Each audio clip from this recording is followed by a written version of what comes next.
നമസ്കാരം KCN വാർത്തകളിലേക്ക് സ്വാഗതം. പ്രധാന വാർത്തകൾ.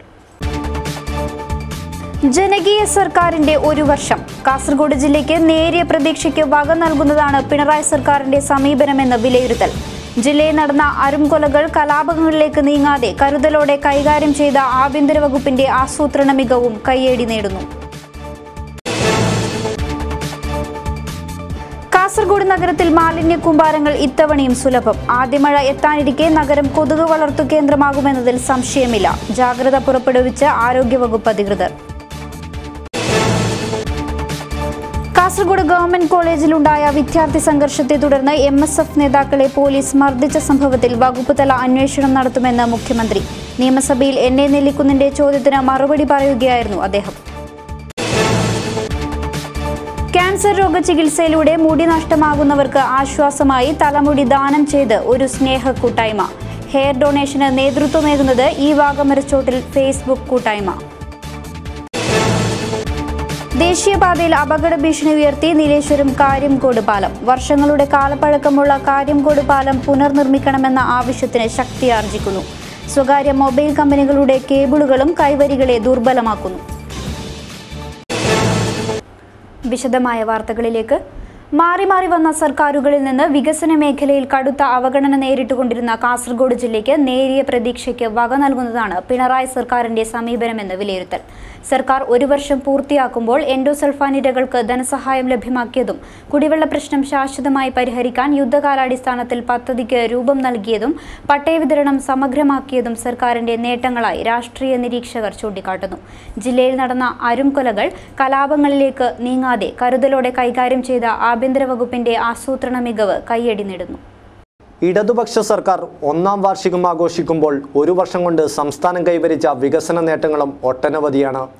പിണറായി സർക്കാരിൻ്റെ ഭരണ നേട്ടങ്ങളിൽ പ്രധാനം രാഷ്ട്രീയ സംസ്കാരം കരുത്തുറ്റതും ശുദ്ധീകരിച്ചതുമാണ്. അധികാരത്തിലിരുന്ന് ആരോപണം നേരിട്ട 2 മന്ത്രിമാരെ പുറത്താക്കി പിണറായി സർക്കാർ ഭരണത്തിൻ്റെ ആർജവം തെളിയിച്ചു. എൻഡോസൾഫാൻ ദുരിതബാധിതരുടെ വായ്പയ്ക്കുമേൽ മൊറട്ടോറിയം പ്രഖ്യാപിച്ചതും അവർക്കുള്ള ധനസഹായം അടിയന്തരമായി കൊടുത്തു തീർക്കാനുള്ള ശ്രമവും പുനരധിവാസ പാക്കേജും ബഡ്സ് സ്കൂളും 2247 കുടുംബത്തിന് കാസർഗോഡ് ജില്ലയിൽ പട്ടയ വിതരണവും നടത്തിയതും നേട്ടങ്ങൾ തന്നെയാണ്. സ്ത്രീകളുടെയും കുഞ്ഞുങ്ങളുടെയും സുരക്ഷ ഉറപ്പാക്കി സാമൂഹ്യനീതിയിൽ അധിഷ്ഠിതമായ വികസനമാണ് LDF സർക്കാർ പിന്തുടരുന്നത്. സ്ത്രീക്ഷേമത്തിന് പ്രത്യേക വകുപ്പ് രൂപീകരിക്കാനും പിങ്ക് പെട്രോൾ വാഹനം നിരത്തിലിറക്കാനും സർക്കാരിന് സാധിച്ചു. പൊതുവിദ്യാലയങ്ങൾ നാട്ടുകാരുടെ സഹായത്തോടെ മികച്ചതാക്കാൻ സർക്കാർ നടത്തുന്ന ശ്രമങ്ങൾ പ്രശംസയർഹിക്കുന്നു. ആരോഗ്യമേഖലയിൽ നടത്തിയ മാറ്റങ്ങളും സർക്കാരിനുള്ള അംഗീകാരം തന്നെയാണ്. പൊതുജനങ്ങൾക്കിടയിലും സമ്മിശ്ര അഭിപ്രായങ്ങളാണ് സർക്കാരിനെ പറ്റിയുള്ളത്. പിണറായി സർക്കാരിൻ്റെ ഒരു വർഷത്തെ നല്ല നേട്ടങ്ങളാണ് എന്തായാലും കൈവരിച്ചിട്ടുള്ളത്. വർഗീയതയ്ക്കെതിരായിട്ട് നല്ല രീതിയിലുള്ള ഇതെല്ലാം ഉണ്ടാക്കിയെടുക്കാൻ വേണ്ടി പിണറായി സർക്കാരിനെ കൊണ്ട് കഴിഞ്ഞിട്ടുണ്ട്. അതുപോലെ തന്നെ പല കുറ്റകൃത്യങ്ങൾക്കെതിരായിട്ടും നടപടി എടുത്തിട്ടുണ്ട് പിണറായി സർക്കാർ. അതുപോലെ തന്നെ ജനക്ഷേമമായ പല നല്ല കാര്യങ്ങൾ ചെയ്തിട്ടുണ്ട്. പല പെൻഷനുകളൊക്കെ പിണറായി സർക്കാരിൻ്റെ ഈ കാര്യം കൊണ്ട് തന്നെയാണ് നേടിയെടുക്കാൻ കഴിഞ്ഞിട്ടുള്ളത്. എന്തായാലും എൻ്റെ ഒരു അഭിപ്രായത്തിൽ ഈ ഒരു വർഷത്ത് പിണറായി സർക്കാരിന് ഏറ്റവും നല്ല ഭരണമാണ്. ഇനി മുൻപോട്ടും ഇതുപോലെ തന്നെ ഉണ്ടാവുമെന്ന് പ്രതീക്ഷിക്കുന്നു. നമ്മുടെ ബഹുമാനപ്പെട്ട മുഖ്യമന്ത്രി പിണറായി വിജയൻ്റെ ഒരു വർഷത്തെ ഭരണത്തിന് നല്ല സേവനം കാഴ്ചവെച്ചിട്ടുണ്ട്. പ്രത്യേകിച്ചും ഞങ്ങൾ സ്ത്രീ ജനങ്ങൾക്ക് പൊതുവഴിയിൽ കൂടി നടക്കാൻ ഏത് സമയത്തും സാധിക്കുമെന്നുള്ള ഒരു കാര്യം ഞങ്ങൾക്ക് ഉറപ്പായിട്ടുണ്ട്. പിന്നെ ചികിത്സ, ആരോഗ്യ പദ്ധതി, ഇൻഷുറൻസ്, ജനങ്ങൾക്ക് ഫ്രീ മരുന്ന്, വയോധികർക്ക് ഫ്രീ ആയ മെഡിസിൻ, ഇതെല്ലാം അവർ തരുന്നുണ്ട്. അതുകൊണ്ട് പിണറായി വിജയൻ്റെ ഈ ഒരു വർഷം നീണ്ടു നിന്ന ഈ സേവനം ഞങ്ങൾക്ക് എല്ലാവർക്കും തൃപ്തികരമാണ്. ഒരു വർഷമായി ഇവർ ഒരു വർഷത്തെ ആഘോഷിക്കുന്നതാണ്. പക്ഷേ LDFൻ്റെ ഈ പിണറായി വിജയൻ്റെ ഒരു വർഷത്തെ ഭരണം സാധാരണക്കാരന് ഒരു ഗുണവുമില്ലാതെ ഏറ്റവും ദാരിദ്ര്യത്തിലുള്ളവർക്ക് റേഷനരി പോലും ഇല്ല ഇന്ന്. അതുപോലെ തന്നെ വീടുകളിൽ ഒരുപാട് വിധവകളെ സൃഷ്ടിച്ചു. അത്രമാത്രമാണ് LDFൻ്റെ ഈ ഒരു വർഷത്തെ ഭരണത്തിൽ കാണാൻ കഴിയുന്നത്. നല്ല കുറേ പദ്ധതികളെല്ലാം പ്രഖ്യാപിച്ചല്ലോ. അതുകൊണ്ട് തന്നെ മോശമായിട്ട് ഞങ്ങൾ ചിത്രീകരിച്ചിട്ടില്ല. നല്ല ഭരണം. ഈ ഒരു വർഷത്തിൽ പരമാവധി ചെയ്യാൻ പറ്റിയ കാര്യങ്ങളൊക്കെ നല്ല തന്നെ ചെയ്തു. പോലീസ് വകുപ്പിലെ പരാജയങ്ങൾ വിവാദങ്ങൾ സൃഷ്ടിച്ചപ്പോഴും കുറ്റകൃത്യങ്ങൾക്കെതിരെ നടപടിയെടുക്കാനും ഒരു പരിധിവരെ സർക്കാരിന് സാധിച്ചിട്ടുണ്ട്. അടിസ്ഥാന വിഭാഗത്തിൻ്റെ വികസനം തന്നെയാണ് സർക്കാർ മുന്നോട്ട് വെച്ച ലക്ഷ്യം. ആ ലക്ഷ്യം നിറവേറ്റുന്നതിൽ സർക്കാർ ആത്മാർത്ഥമായ ശ്രമം നടത്തിയെന്നതും നേട്ടം തന്നെയാണ്. News desk KCN. കൊതുക് വളർത്തു കേന്ദ്രങ്ങളായി മാറാൻ ആദ്യ മഴ കാത്തുനിൽക്കുന്ന മാലിന്യ കൂമ്പാരങ്ങൾ പതിവ് തെറ്റിക്കാതെ കാസർഗോഡ് നഗരത്തിലെ പാതയോരങ്ങളിൽ ഇത്തവണയും സുലഭം. പകർച്ചവ്യാധിക്കെതിരെ ജില്ലയിൽ ആരോഗ്യവകുപ്പ് ജാഗ്രതാ നിർദ്ദേശം പുറപ്പെടുവിച്ചു കഴിഞ്ഞു. തദ്ദേശ സ്വയംഭരണ സ്ഥാപനങ്ങൾ ഉണർന്നു പ്രവർത്തിച്ചില്ലെങ്കിൽ മാരകമായ പകർച്ചപ്പനിക്കാലമാണ് മഴയെത്തുന്നതോടെ ജില്ലയിൽ കാത്തിരിക്കുന്നത്. മഴക്കാലം എത്താറായതോടെ ജില്ലയിൽ പകർച്ചവ്യാധികളും വ്യാപകമായി തുടങ്ങി. മുൻവർഷങ്ങളിൽ ഭീതി പരത്തിയ ഡെങ്കിപ്പനിയും മലമ്പനിയും തന്നെയാണ് ഈ വർഷവും വ്യാപകമായി പടർന്നു പിടിക്കുന്നത്. നഗരത്തിലെ പൊതുസ്ഥലങ്ങളിലും മറ്റും കുമിഞ്ഞുകൂടുന്ന മാലിന്യങ്ങൾ തന്നെയാണ് രോഗത്തിൻ്റെ പടർച്ചയ്ക്ക് പ്രധാന കാരണം. ജില്ലയിലെ മലയോര പ്രദേശങ്ങളിൽ ഡെങ്കിപ്പനി റിപ്പോർട്ട് ചെയ്യപ്പെട്ട സാഹചര്യത്തിൽ ഏറെ ജാഗ്രതയോടെ പ്രതിരോധ പ്രവർത്തനങ്ങളുമായി ആരോഗ്യ പ്രവർത്തകരും രംഗത്ത് വന്നിട്ടുണ്ട്. റബ്ബർ തോട്ടങ്ങളിലും മറ്റും ചിരട്ടകളിൽ തങ്ങി നിൽക്കുന്ന മലിനജലത്തിൽ പെരുകുന്ന കൊതുക് കൂത്താടികളെ നശിപ്പിക്കാനുള്ള നിർദ്ദേശങ്ങളും വാർഡ് തലത്തിൽ എത്തിയിട്ടുണ്ട്. ശുചീകരണത്തിനായി വാർഡ് മെമ്പറുടെ നേതൃത്വത്തിൽ സന്നദ്ധ സംഘടനകൾ ഉൾപ്പെട്ട സമിതികളും പ്രവർത്തിക്കുന്നുണ്ട്. ഇതിനായി സർക്കാർ പ്രവർത്തന തുകയും നീക്കിവെച്ചിട്ടുണ്ട്. കാസർഗോഡ് നഗരസഭാ പരിധിയിൽ തളങ്കര, കാസർഗോഡ് കടപ്പുറം പ്രദേശങ്ങളിൽ വീടുകളുടെ ടാങ്കുകൾക്ക് നെറ്റ് കെട്ടിയാണ് പ്രതിരോധ നടപടികൾ ആരംഭിച്ചത്. മഴക്കാലത്ത് കുട്ടികളെ പകർച്ചവ്യാധികൾ ബാധിക്കാൻ സാധ്യത നിലനിൽക്കെ എല്ലാ മുൻകരുതലും ഉണ്ടാകണമെന്ന് ശിശുരോഗ വിദഗ്ധൻ ഡോക്ടർ യതീശൻ KCN ന്യൂസിനോട് പറഞ്ഞു. കുട്ടികളെ സംബന്ധിച്ചിടത്തോളം മാർച്ച്, ഏപ്രിൽ, മെയ് മാസങ്ങൾ പൊതുവെ പറഞ്ഞാൽ വളരെ ആരോഗ്യകരമായ ഹെൽത്തി സീസണാണ്. പക്ഷെ മഴക്കാലത്തിൻ്റെ വരവോടുകൂടി പല സാംക്രമിക രോഗങ്ങളും വളരെ വ്യാപകമായിട്ട് ഉണ്ടാകാറുണ്ട്. ഇത് എല്ലാ വർഷവും ഉണ്ടായിക്കൊണ്ടിരിക്കുന്ന ഒരു പ്രതിഭാസമാണ്. മഴക്കാല രോഗം എന്ന് പറയുമ്പോൾ പ്രധാനമായും ജലജന്യ രോഗങ്ങൾ, അതേപോലെ തന്നെ H1N1 അടക്കമുള്ള ഇൻഫ്ലുവൻസ പോലുള്ള രോഗങ്ങൾ, കൂടാതെ കൊതുകുകൾ പരത്തുന്ന രോഗങ്ങൾ, ഈ 3 വിഭാഗത്തിൽപ്പെട്ട രോഗങ്ങളാണ് ഈ മാർച്ച്, ജൂൺ, ജൂലൈ, ഓഗസ്റ്റ് മാസങ്ങളിൽ കൂടുതലായിട്ട് കണ്ടുവരുന്നത്. ജലജന്യ രോഗങ്ങൾ പ്രധാനമായിട്ടും വയറ്റിളക്കവും ഛർദിയും, അതേപോലെ ടൈഫോയിഡ്, കോളറ, എലിപ്പനി, മഞ്ഞപ്പിത്തം, ഇതൊക്കെ ആ വിഭാഗത്തിൽപ്പെടുന്നതാണ്. ജലജന്യ രോഗങ്ങൾ തടയുന്നതിന് വേണ്ടി നമ്മുടെ സർക്കാർ, സെൻട്രൽ ഗവൺമെൻറ്റും അതേപോലെ തന്നെ സ്റ്റേറ്റ് ഗവൺമെൻറ്റും ഒരു തീവ്ര യത്നം ആരംഭിച്ചിരിക്കുകയാണ്. എല്ലാ വീടുകളിലും ഒരു ശൗചാലയം ഉണ്ടെങ്കിൽ മനുഷ്യ വിസർജ്യം നമ്മുടെ ഭക്ഷണത്തെയും വെള്ളത്തെയും മലിനമാക്കുന്ന സാഹചര്യം പൂർണ്ണമായിട്ട് ഒഴിവാക്കാൻ സാധിക്കും. ജലജന്യ രോഗങ്ങൾ നമുക്ക് പൂർണ്ണമായിട്ട് തടയാൻ സാധിക്കും. പക്ഷേ അതുകൊണ്ട് മാത്രമായില്ല, ഭക്ഷണം കഴിക്കുന്നതിന് മുമ്പേ നിർബന്ധമായിട്ട് സോപ്പിട്ട് കൈ കഴുകണം എന്നുള്ള പാഠം കുട്ടികൾ പഠിപ്പിക്കണം. അതേപോലെ തന്നെ ടോയ്ലറ്റ് യൂസ് ചെയ്ത് കഴിഞ്ഞാൽ അതിനുശേഷവും സോപ്പിട്ട് കൈ കഴുകാൻ പഠിപ്പിക്കണം. ഭക്ഷണം പാകം ചെയ്യുന്നവരും വിതരണം ചെയ്യുന്നവരും ഹോട്ടൽ തൊഴിലാളികളും ഒക്കെ ഈ കാര്യം വളരെ വളരെ ശ്രദ്ധിക്കേണ്ടത് അത്യാവശ്യമാണ്. 100 കുട്ടികളെ എടുത്താൽ ഈ വൈറൽ ഇൻഫെക്ഷൻ ബാധിച്ച കുട്ടികളിൽ ഒരു 4-5% കുട്ടികൾക്ക് ന്യൂമോണിയയോ അതുപോലുള്ള മാരകമായ സിവിയർ ബാക്ടീരിയൽ ഇൻഫെക്ഷൻസും ഉണ്ടാകാൻ സാധ്യതയുണ്ട്. അപ്പോൾ രക്ഷിതാക്കളോട് പറയാനുള്ളത് അത്തരത്തിലുള്ളതായ സിവിയർ കോംപ്ലിക്കേഷൻസ്, അതിൻ്റെ ലക്ഷണങ്ങൾ ആദ്യം തന്നെ മനസ്സിലാക്കി പെട്ടെന്ന് തന്നെ ഹോസ്പിറ്റലിൽ കൊണ്ടുപോകുക എന്നുള്ളതാണ്. അപ്പോൾ ജലദോഷമോ പനിയോ ബാധിച്ച കുട്ടിക്ക് ശ്വാസവിമിഷ്ടം അനുഭവപ്പെടുന്നുണ്ടെങ്കിൽ, അല്ലെങ്കിൽ വേഗം ശ്വാസം കഴിക്കുന്നുണ്ടെങ്കിൽ, അല്ലെങ്കിൽ കുട്ടി ലിത്താർജിക്, ഡ്രൗസി ആയിട്ടുണ്ടെങ്കിൽ അത് സീരിയസ് ആയിട്ടുള്ള ഒരു ഇൻഫെക്ഷൻ്റെ ലക്ഷണമാകാം. ഉടനെ തന്നെ ഹോസ്പിറ്റലിൽ എത്തിക്കണം. ഓരോ മണിക്കൂർ താമസിക്കും തോറും കോംപ്ലിക്കേഷൻസ് കൂടാനുള്ള സാധ്യത കൂടുതലാണ്. ജില്ലയിലെ മുഴുവൻ പ്രാഥമികാരോഗ്യ കേന്ദ്രങ്ങൾക്ക് കീഴിലും ശുചീകരണത്തിനും പ്രതിരോധത്തിനും നിർദ്ദേശമുണ്ട്. ഈ മാസം 27-ന് സർക്കാർ ഓഫീസുകളും 28-ന് തദ്ദേശ സ്വയംഭരണ സ്ഥാപനങ്ങളും ശുചീകരിക്കാൻ ADM നിർദ്ദേശം നൽകിയിട്ടുണ്ട്. ഡെങ്കിപ്പനി സ്ഥിരീകരണത്തിന് കാസർഗോഡ് ജനറൽ ആശുപത്രിയിലും കാഞ്ഞങ്ങാട് ജില്ലാ ആശുപത്രിയിലും പ്രത്യേക പരിശോധനാ സംവിധാനങ്ങൾ ആരോഗ്യവകുപ്പ് ഒരുക്കിയിട്ടുണ്ട്. ഗ്രാമപ്രദേശങ്ങളിലും മറ്റും പ്രതിരോധ നടപടികൾ വ്യാപിപ്പിക്കാൻ സന്നദ്ധ സംഘടനകളുടെ സേവനവും ആവശ്യമാണ്. കൂത്താടികൾ തഴച്ചു വളരുന്ന പ്രദേശങ്ങൾ ശുചീകരിക്കാനും വീടുകളും പരിസരവും കൃത്യമായി പരിപാലിക്കാനും ഗ്രാമപഞ്ചായത്തുകൾ വാർഡ് തലത്തിൽ ആവശ്യപ്പെട്ടിട്ടുണ്ട്. മഴക്കാലം ആരംഭിക്കുന്നതിന് മുൻപേ ഏറെ ജാഗ്രതയോടെ ആരോഗ്യവകുപ്പ് ജനങ്ങൾക്ക് പ്രതിരോധ നിർദ്ദേശങ്ങൾ നൽകിക്കഴിഞ്ഞു. News desk KCN. Kasaragod government കോളേജിലുണ്ടായ വിദ്യാർത്ഥി സംഘർഷത്തെ തുടർന്ന് MSF നേതാക്കളെ പോലീസ് മർദ്ദിച്ച സംഭവത്തിൽ വകുപ്പ് തല അന്വേഷണം നടത്തുമെന്ന് മുഖ്യമന്ത്രി. നിയമസഭയിൽ NA നെല്ലിക്കുന്ന് MLA യുടെ ചോദ്യത്തിന് മറുപടി പറയുകയായിരുന്നു മുഖ്യമന്ത്രി പിണറായി വിജയൻ. കാസർഗോഡ് ഗവൺമെൻറ് കോളേജിൽ കഴിഞ്ഞ ഫെബ്രുവരി 28-നുണ്ടായ വിദ്യാർത്ഥി സംഘർഷത്തെ തുടർന്ന് സ്റ്റേഷനിൽ കൊണ്ടുവന്ന MSF പ്രവർത്തകൻ അബൂബക്കർ സിദ്ദിഖിനെ അടക്കം പോലീസ് മർദ്ദിച്ചുവെന്ന പരാതിയിൽ ജില്ലാ കലക്ടർ സർക്കാരിന് സമർപ്പിച്ച അന്വേഷണ റിപ്പോർട്ടിലെ ശുപാർശയുടെ അടിസ്ഥാനത്തിൽ വകുപ്പ് തല അന്വേഷണത്തിന് നോർത്ത് സോൺ ADGPയെ ചുമതലപ്പെടുത്തിയിട്ടുണ്ടെന്ന് മുഖ്യമന്ത്രി പിണറായി വിജയൻ നിയമസഭയിൽ പറഞ്ഞു. എന്നെ നെല്ലിക്കുന്ന് MLAയുടെ ചോദ്യത്തിനുള്ള മറുപടിയിലാണ് മുഖ്യമന്ത്രി ഇക്കാര്യം വ്യക്തമാക്കിയത്. പരാതിയിന്മേൽ അന്വേഷണം നടത്താൻ മാർച്ച് 9-ന് ആഭ്യന്തര വകുപ്പ് ജില്ലാ കലക്ടർക്ക് നിർദ്ദേശം നൽകിയിരുന്നു.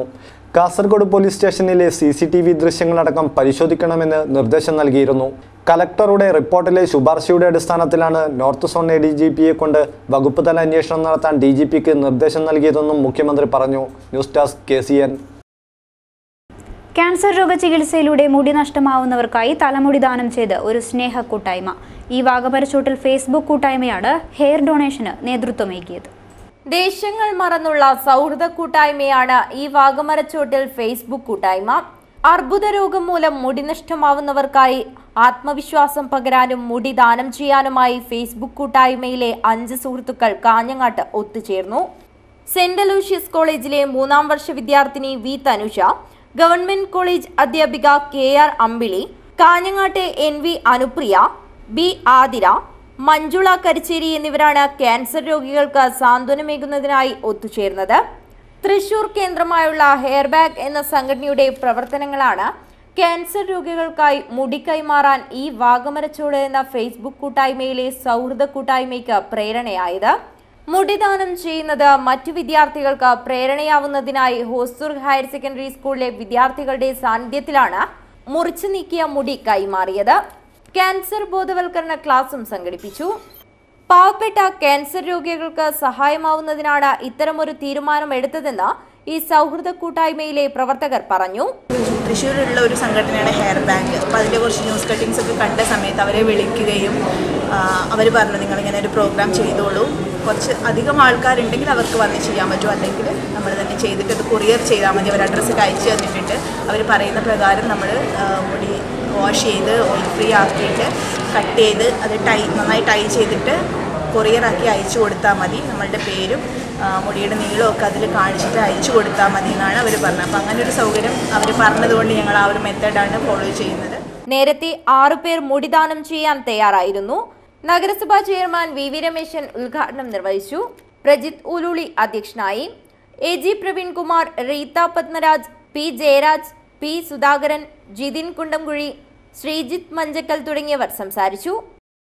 ദേശീയപാതയിലെ കാര്യംകോട് പാലം അപകടാവസ്ഥയിൽ. കാലപ്പഴക്കത്തോടൊപ്പം വാഹനമിടിച്ചും പാലത്തിന്റെ കൈവരികൾ തകർന്ന നിലയിലാണ്. സ്വകാര്യ മൊബൈൽ കമ്പനികളുടെ കേബിളുകളും കൈവരികളെ ദുർബലമാക്കുന്നു. കാലപ്പഴക്കം മൂലം കാര്യംകോട് പാലം അപകടാവസ്ഥയിൽ. ദേശീയപാതയിലെ ഈ പാലത്തിലൂടെ ദിനംപ്രതി 100 കണക്കിന് വാഹനങ്ങളാണ് കടന്നു പോകുന്നത്.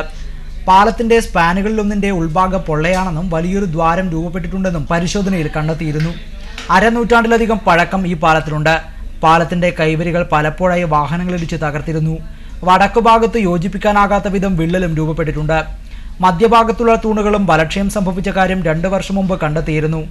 വാഹനങ്ങൾ കടന്നു പോകുമ്പോൾ അസാധാരണമായ ശബ്ദമുണ്ടാകാറുണ്ടെന്നും നാട്ടുകാരും പറയുന്നു. അപകട സാധ്യത വർദ്ധിപ്പിച്ചുകൊണ്ട് തകർന്ന കൈവരികളിലൂടെ സ്വകാര്യ മൊബൈൽ കമ്പനികളുടെ കേബിളിടുന്ന പ്രവർത്തനം ഇപ്പോൾ നടക്കുകയാണ്. കൈവരി തകർന്ന വാഹനങ്ങൾ പുഴയിൽ പതിക്കുമോ എന്ന ഭീതിയും യാത്രക്കാർക്കുണ്ട്. അപകടാവസ്ഥയിലായ പാലത്തിനു പകരമായി പുതിയ പാലം നിർമ്മിക്കുന്നതിനുള്ള പ്രാരംഭ സർവേ നടപടികൾ എങ്ങുമെത്താതെ കിടക്കുകയാണ്. ഇതിനായുള്ള ടെൻഡർ നടപടികൾ പൂർത്തിയായിട്ട് മാസങ്ങളായി. ദേശീയപാത 4 വരിയാക്കുന്നതിന്റെ ഭാഗമായാണ് വിശദമായ പ്രൊജക്ട് റിപ്പോർട്ട് തയ്യാറാക്കലും നടന്നുവരുന്നത്. വലിയ ദുരന്തമുണ്ടാകുന്നതിന് മുമ്പ് പാലം പണി ആരംഭിക്കണമെന്ന ആവശ്യവും ശക്തമാണ്. നാട്ടുകാരെ വിറപ്പിക്കുന്ന രാജവെമ്പാലയും മൂർഖനുമെല്ലാം മുഹമ്മദ് അരമങ്ങാനത്തിന് മുൻപിൽ പത്തിമടക്കും. 14-ാം വയസ്സിൽ അയൽവാസിയുടെ കിണറ്റിലെ നീർക്കോലിയെ പിടികൂടി ചങ്കൂറ്റം തെളിയിച്ച മുഹമ്മദ് ഇന്ന് നാട്ടുകാരുടെ പ്രിയങ്കരനാണ്. പാമ്പെന്ന് കേട്ടാൽ ഓടിയെത്തി അതിനെ വലയിലാക്കുന്ന മുഹമ്മദിന് ആരാധകരും ഏറെയാണ്. 14-ാം വയസ്സിലാണ് പാമ്പിനോടുള്ള ഭയം ഇല്ലാതായത്. അന്ന് തൊട്ട് എല്ലായിനം പാമ്പുകളും മുഹമ്മദ് അരമങ്ങാനത്തിന് വെറും കളിപ്പാട്ടങ്ങൾ പോലെ. ബാല്യത്തിൻ്റെ നാളുകളിൽ അയൽവാസിയുടെ കിണറ്റിലെ വലയിൽ കുരുങ്ങിയ നീർക്കോലിയെ പിടികൂടിയതിന് ലഭിച്ച ആദ്യ പ്രതിഫലം 5 രൂപ. സ്വന്തമായി വാഹനമൊന്നുമില്ലെങ്കിലും പാമ്പിനെ പിടികൂടാൻ ഏതു പാതിരാത്രിയിലും മുഹമ്മദ് ഓടിയെത്തും. നാട്ടുകാരുടെ നെഞ്ചിടിപ്പ് കൂട്ടുന്ന മൂർഖനെയും പെരുമ്പാമ്പിനെയും വരയിലാക്കാൻ കാസർഗോട്ടുകാർ ആദ്യം വിളിക്കുന്ന പേര് മുഹമ്മദ് അരമങ്ങാനത്തിൻ്റേതാണ്. കാസർഗോഡ് ഉദുമയിലെ ഈ 39കാരൻ പാമ്പുപിടുത്തം ഉപജീവനമാക്കാൻ സ്വപ്നത്തിൽ പോലും തീരുമാനിച്ചതല്ല. താൻ പിടികൂടിയ പാമ്പുകളെ വീട്ടിലൊരുക്കിയ കൂട്ടിലടക്കുകയാണ് പതിവ്. ഒരു ജീവിയെയും പട്ടിണിക്കിടരുതെന്നാണ് മുഹമ്മദ് പറയുന്നത്. 14 വയസ്സിലാണ് തുടങ്ങിയത് പിടിക്കാൻ. പിന്നെ എൻ്റെ ഇളച്ചൻ പിടിക്കാനുണ്ടായി ഇട്ടിട്ടുണ്ടായി. അങ്ങനെ ഒന്നിച്ചിട്ട് പോയിട്ട് പഠിച്ചിട്ട് ഇങ്ങനെ സ്റ്റഡി ആയത്. പിന്നെ ഒരു 4000 മുറുക്കന്നെ പിടിച്ചിട്ടുണ്ടാവും ഇതുവരെയായിട്ട്. പിന്നെ രാജാമ്പലം 4 പിടിച്ചിന്. പിന്നെ പെരുമ്പാമ്പെല്ലാം കുറേ കിട്ടിയിട്ടുണ്ടാവും. പെരുമ്പാമ്പ് നല്ല മൂർക്കനാണ് കൂടുതൽ. ഒരാഴ്ചയിൽ 4-5 ഉണ്ടാവും. ഒരാഴ്ചയിൽ ഒരു ആഴ്ചയിൽ പേര്. ഞാൻ കാസർഗോഡ് മൊത്തത്തിലെല്ലാം പോകും. എല്ലായിടത്തും പോകും. എല്ലാ സ്ഥലത്തും പോകും കാസർഗോഡ് ജില്ലയിൽ. പിന്നെ പൂച്ച നായി ഇങ്ങനത്തെ എല്ലാം എടുക്കും. എനിക്ക് പുളിക്കുന്നിൽ പോയിട്ട് എയർപോർട്ട് കൈ അറിഞ്ഞ് ഞാൻ പോയിട്ട് എടുത്തത് നായികത്തിൽ വീണിട്ട് അങ്ങനത്തെ എല്ലാം എടുക്കും. പിടികൂടിയ പാമ്പുകളെ വനം വകുപ്പ് ഉദ്യോഗസ്ഥർക്ക് കൈമാറുകയും ചെയ്യും. ഏത് പാമ്പിനെയും തൻ്റെ ചൊൽപ്പടിയിൽ നിർത്താനുള്ള മുഹമ്മദ് അരമങ്ങാനത്തിൻ്റെ ധൈര്യമാണ് കാസർഗോട്ടുകാർ മുഹമ്മദിൽ വിശ്വാസം അർപ്പിക്കാൻ പ്രധാന കാരണം. പാമ്പിനെ പിടികൂടണമെങ്കിൽ കാസർഗോട്ടുകാർക്കിനി ധൈര്യമായി വിളിക്കാം മുഹമ്മദ് അരമങ്ങാനത്തിനെ. News desk KCN. ജില്ലാ TB സെന്ററും ഹെൽത്ത് ലൈൻ കാസർഗോഡും സംയുക്തമായി കാരുണ്യ സ്പർശം സ്കൂൾ കിറ്റ് വിതരണം സംഘടിപ്പിച്ചു. കാസർഗോഡ് DTO ആമിന മുണ്ടോൾ അധ്യക്ഷത വഹിച്ച പരിപാടിയുടെ ഉദ്ഘാടനം ജില്ലാ പോലീസ് ചീഫ് KG സൈമൺ നിർവഹിച്ചു. സാമ്പത്തികമായി പിന്നോക്കം നിൽക്കുന്ന വിദ്യാർത്ഥികളുടെ വിദ്യാഭ്യാസ വികസനം ലക്ഷ്യമാക്കി ജില്ലാ TB സെന്ററും ഹെൽത്ത് ലൈൻ കാസർഗോഡിൻ്റെയും സംയുക്താഭിമുഖ്യത്തിൽ സ്കൂൾ കിറ്റ് വിതരണ പരിപാടി സംഘടിപ്പിച്ചു. കാരുണ്യ സ്പർശം സ്കൂൾ കിറ്റ് വിതരണം ജില്ലാ പോലീസ് മേധാവി KG സൈമൺ ഉദ്ഘാടനം ചെയ്തു. നമ്മൾ പല ആൾക്കാരുടെയും ജീവചരിത്രം വായിച്ചു നോക്കുമ്പോൾ, കുടുംബത്തെ ചരിത്രം വായിച്ചു നോക്കുമ്പോൾ എത്ര സാമ്പത്തികമായിട്ട് ഉയർന്ന വ്യക്തികളാണെങ്കിലും നിങ്ങൾ ശ്രദ്ധിക്കേണ്ട കാര്യമുണ്ട്. അവരുടെ ബേസിക് എവിടെയെങ്കിലും ഒരു മഹാദാരിദ്ര്യം അവരുടെ വംശപരമ്പര ഉണ്ടാകും എന്നുള്ളത് തർക്കമില്ല. അവിടെ നിന്നുള്ള ഒരു പിടിച്ചു കയറ്റമാണ് ഇന്ന് ഈ ഭൂമിയിൽ ഉണ്ടായിരുന്ന എല്ലാ ധനികരായിട്ടുള്ള ആൾക്കാരും അതുപോലെ തന്നെ എല്ലാ പ്രശസ്തമായിട്ടുള്ള ആൾക്കാരും.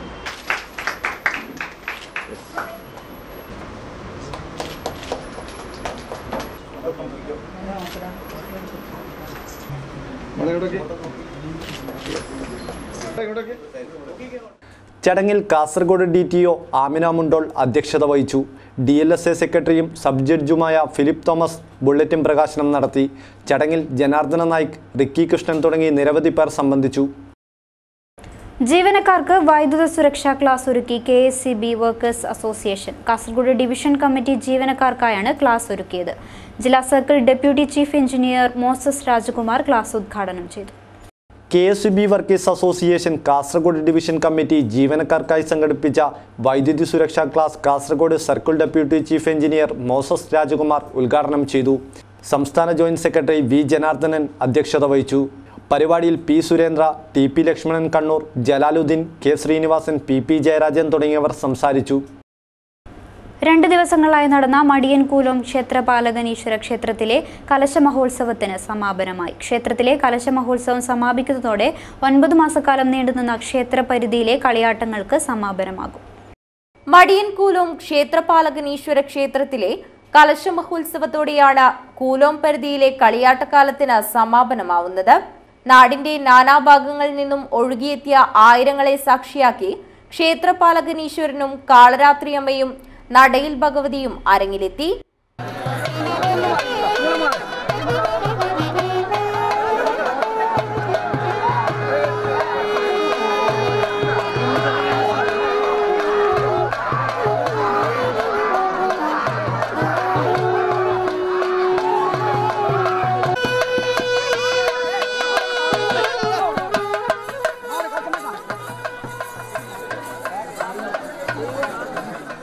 അടോട്ടുവയൽ, മടിക്കൈ, കിഴക്കുംകര എന്നിവിടങ്ങളിൽ നിന്നും എത്തിയ കലശങ്ങൾ തലയിലേറ്റി 2 വീതം ആളുകളാണ് ക്ഷേത്രം വലം വെച്ചത്. വയലിൽ കളരിയിൽ നിന്നും രാജേഷ് മധുരക്കാടും അടോട്ട് കളരിയിൽ നിന്നും ജയേഷ് അടോട്ടും മടിക്കൈ തീയർപ്പാലം കളരിയിൽ നിന്നുമുള്ള സംഘവും ആചാരപ്പെരുമയോടെ കലശം എഴുന്നള്ളിച്ചു. കലശക്കാരായ സന്തോഷ് കായക്കീൽ, രതീഷ് കോലാച്ചിവളപ്പിൽ എന്നിവരുടെ നേതൃത്വത്തിലാണ് കലശം പുറപ്പെട്ടത്.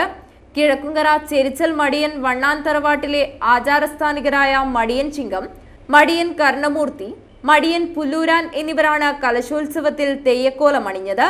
ക്ഷേത്രപരിധിയിലെ ദേവസ്ഥാനങ്ങളിൽ കലശം കഴിഞ്ഞാൽ അടുത്ത തുലാപ്പത്തിനാണ് വീണ്ടും തെയ്യോത്സവങ്ങൾ നടക്കുക.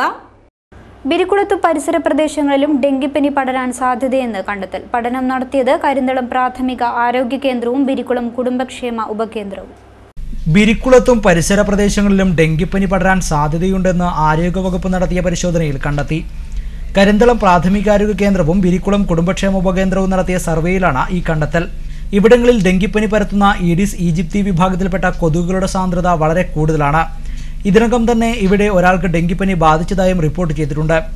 കഴിഞ്ഞ വർഷവും ഇവിടെ ഡെങ്കിപ്പനി ബാധിതർ ഉണ്ടായിരുന്നു. ജനങ്ങൾക്ക് ആരോഗ്യവകുപ്പ് ജാഗ്രതാ നിർദ്ദേശം നൽകിക്കഴിഞ്ഞു. ഈ സാഹചര്യത്തിൽ ആരോഗ്യ പ്രവർത്തകർ പ്രദേശത്ത് ശുചീകരണ, പ്രതിരോധ, ബോധവൽക്കരണ പ്രവർത്തനങ്ങൾ ഊർജിതമാക്കിയിട്ടുണ്ട്. ഇതിന്റെ ഭാഗമായി കൊട്ടമടൽ തട്ട് ഒരുമ പുരുഷ സ്വയം സഹായ സംഘത്തിന്റെയും ബിരിക്കുളം കുടുംബക്ഷേമ ഉപകേന്ദ്രത്തിന്റെയും 6ാം വാർഡ് ശുചിത്വ സമിതിയുടെയും നേതൃത്വത്തിൽ മഴക്കാലപൂർവ്വ രോഗങ്ങളും പ്രതിരോധ പ്രവർത്തനങ്ങളും മാർഗങ്ങളും എന്ന വിഷയത്തിൽ ആരോഗ്യ ബോധവൽക്കരണ പരിപാടി സംഘടിപ്പിക്കും. ജലസംരക്ഷണത്തിന് ഇനി കിണർ റീചാർജ്. മഴവെള്ളം സംഭരിച്ച് കിണർ റീചാർജ് ചെയ്യുകയും അതുവഴി കുടിവെള്ളക്ഷാമം പരിഹരിക്കുകയുമാണ് പുതിയ പദ്ധതി. പടന്നക്കാട് കാർഷിക കോളേജിൽ ഇത് സംബന്ധിച്ചുള്ള പരിശീലന പരിപാടി സംഘടിപ്പിച്ചു. മഴവെള്ളം ഉപയോഗിച്ച് കിണറുകൾ സമ്പുഷ്ടമാക്കുന്നതിനും ജലം മണ്ണിലേക്കിറക്കി ഭൂജല വിതാനം ഉയർത്താനുമുള്ള മാർഗങ്ങളെ സംബന്ധിച്ചാണ് പരിശീലന പരിപാടി സംഘടിപ്പിച്ചത്. പടന്നക്കാട് കാർഷിക കോളേജ്, ആത്മാ കാസർഗോഡ് കൃഷി കർഷകക്ഷേമ വകുപ്പ് എന്നിവ സംയുക്തമായാണ് പരിപാടി നടത്തിയത്. നിരീശ്വരൻ നഗരസഭാ chairman professor K P Jayarajan ഉദ്ഘാടനം ചെയ്തു. ആത്മാ കാസർഗോഡ് പ്രൊജക്ട് ഡയറക്ടർ ലീലാമ്മ ഉമ്മൻ മുഖ്യപ്രഭാഷണം നടത്തി. ഡോക്ടർ എം ഗോവിന്ദൻ അധ്യക്ഷനായി. John Alex, advocate M C Jose എന്നിവർ സംസാരിച്ചു. ഡോക്ടർ കെ പി മിനി സ്വാഗതവും കെ ജി സംഗീത നന്ദിയും പറഞ്ഞു. Doctor P Rajendran, doctor Babu Mathew എന്നിവർ ക്ലാസ് എടുത്തു. പ്രധാന വാർത്തകൾ വീണ്ടും. ജനകീയ സർക്കാരിന്റെ 1 വർഷം. കാസർഗോഡ് ജില്ലയ്ക്ക് നേരിയ പ്രതീക്ഷയ്ക്ക് വക നൽകുന്നതാണ് പിണറായി സർക്കാരിന്റെ സമീപനമെന്ന് വിലയിരുത്തൽ. ജില്ലയിൽ നടന്ന അരുംകൊലകൾ കലാപങ്ങളിലേക്ക് നീങ്ങാതെ കരുതലോടെ കൈകാര്യം ചെയ്ത ആഭ്യന്തര വകുപ്പിന്റെ ആസൂത്രണ മികവും കയ്യടി നേടുന്നു. കാസർഗോഡ് നഗരത്തിൽ മാലിന്യ കൂമ്പാരങ്ങൾ ഇത്തവണയും സുലഭം. ആദ്യമഴ എത്താനിരിക്കെ നഗരം കൊതുക് വളർത്തു കേന്ദ്രമാകുമെന്നതിൽ സംശയമില്ല. ജാഗ്രത പുറപ്പെടുവിച്ച ആരോഗ്യവകുപ്പ് അധികൃതർ. കാസർഗോഡ് ഗവൺമെന്റ് കോളേജിലുണ്ടായ വിദ്യാർത്ഥി സംഘർഷത്തെ തുടർന്ന് MSF നേതാക്കളെ പോലീസ് മർദ്ദിച്ച സംഭവത്തിൽ വകുപ്പ് തല അന്വേഷണം നടത്തുമെന്ന് മുഖ്യമന്ത്രി. നിയമസഭയിൽ NA നെല്ലിക്കുന്നിന്റെ ചോദ്യത്തിന് മറുപടി പറയുകയായിരുന്നു അദ്ദേഹം. ക്യാൻസർ രോഗ ചികിത്സയിലൂടെ മുടി നഷ്ടമാകുന്നവർക്ക് ആശ്വാസമായി തലമുടി ദാനം ചെയ്ത് ഒരു സ്നേഹ കൂട്ടായ്മ. ഹെയർ ഡൊണേഷന് നേതൃത്വമേകുന്നത് ഈ വാഗമരച്ചോട്ടിൽ ഫേസ്ബുക്ക് കൂട്ടായ്മ. ദേശീയപാതയിൽ അപകട ഭീഷണി ഉയർത്തി നീലേശ്വരം കാര്യംകോട് പാലം. വർഷങ്ങളുടെ കാലപ്പഴക്കമുള്ള കാര്യംകോട് പാലം പുനർനിർമ്മിക്കണമെന്ന ആവശ്യത്തിന് ശക്തിയാർജിക്കുന്നു. സ്വകാര്യ മൊബൈൽ കമ്പനികളുടെ കേബിളുകളും കൈവരികളെ ദുർബലമാക്കുന്നു. വാർത്താ ബുള്ളറ്റിൻ പൂർണ്ണമാകുന്നു. നമസ്കാരം.